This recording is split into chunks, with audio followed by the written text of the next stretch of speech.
1,5 milliard de dollars, soit environ 900 milliards de francs CFA, c'est le montant global de l'enveloppe que la BAD, la Banque africaine de développement, mettra à la disposition du Gabon afin que ce pays puisse relancer son économie sur la période 2017-2019.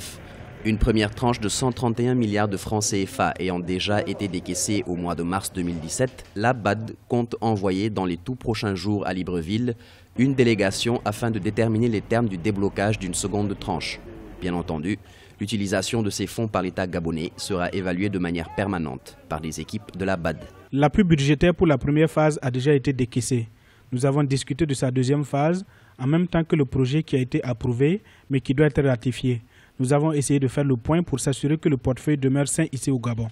Engagé dans la diversification de son économie afin de réduire sa dépendance au pétrole, le gouvernement gabonais entend faire de l'agriculture l'un des éléments essentiels de sa relance.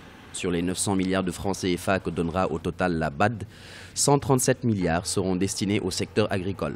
Il n'y a que l'État gabonais, par ce plan de relance, veut réduire le déficit budgétaire de 3% du PIB. Il veut également, dans un deuxième temps, augmenter le taux de croissance à 5%, mais également veut renouer avec un solde commercial positif sur la balance de paiement. Sur la globalité de l'emprunt, l'autre partie de l'emprunt devrait servir à pouvoir diminuer certainement la dette vis-à-vis de ses créanciers, notamment la dette intérieure du Gabon est quand même considérable aujourd'hui.